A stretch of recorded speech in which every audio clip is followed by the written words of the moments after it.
অনেকেই বলে না যে আমি পড়ি কিন্তু আমার পড়া খেয়াল থাকে না, আছে না? স্টুডেন্টের এই সমস্যাটা বেশি তো। আচ্ছা, ছেলেদের মধ্যে বলবেন ঈদের নামাজ কারা কারা পড়েন, একটু হাত উঁচু করেন তো। বাকিরা পড়েন না?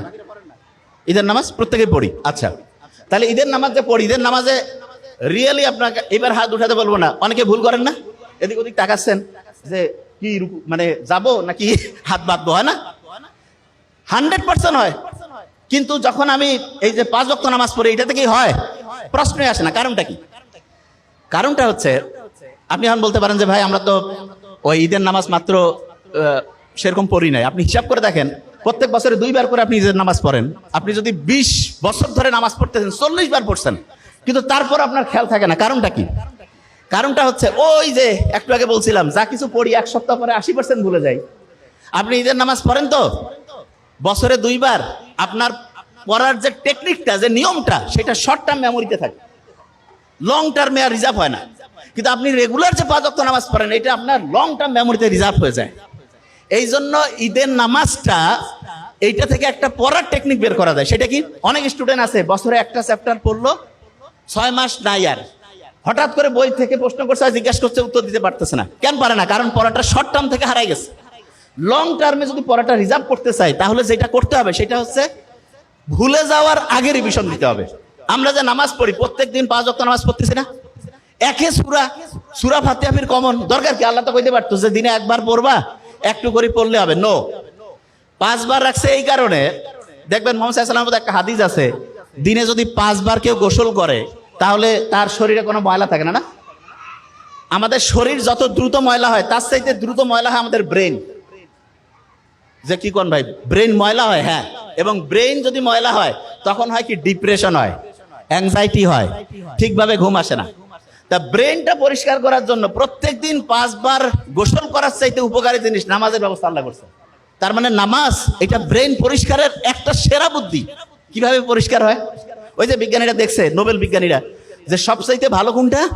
যে শুকরিয়া যদি থাকে, আপনি যখন নামাজে দাঁড়ান, তখন যদি এই শুকরিয়াটা থাকে আপনার মধ্যে, যে আমি যা কিছু পড়ছি, যে অবস্থায় আমি আছি, আল্লাহর কাছে আমি শুকরিয়া, আল্লাহ আমাকে তুমি ভালো রাখছো, অটোমেটেড দেখবেন যে আপনার মনের যে দুশ্চিন্তা, মনের মধ্যে যে খারাপ অবস্থা, এটা আল্লাহর রহমতে নাই হয়ে গেছে।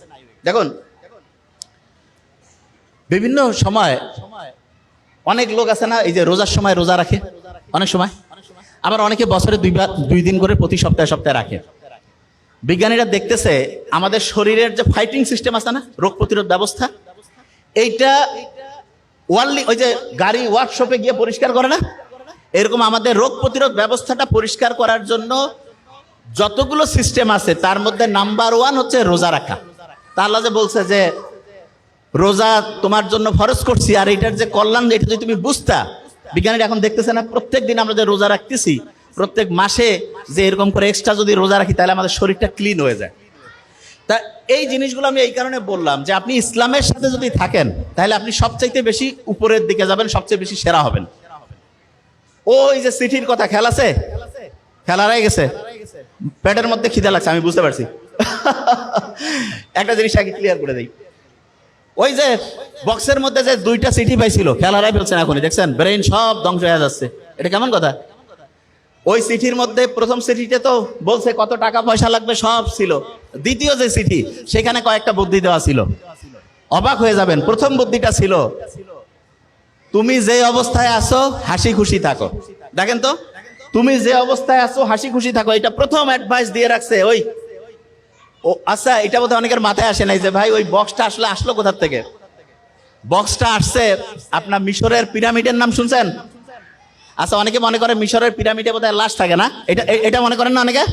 আচ্ছা শুনেন, একটা মিশরের পিরামিড নিয়ে 2টা তথ্য দিই আপনাকে। নাসার নাম শুনছেন?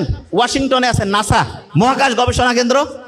ওই সময় মিশরের মহাকাশ গবেষণা কেন্দ্র ছিল এই পিরামিডগুলো, সবচেয়ে বড় পিরামিডটা ছিল সবচেয়ে সেরা গবেষণা কেন্দ্র, মহাকাশের সাথে কানেক্টেড। এবং দেখেন, আপনি অবাক হয়ে যাবেন, ওই বড় যে পিরামিডটা, একটা লাশও নাই, নাথিং।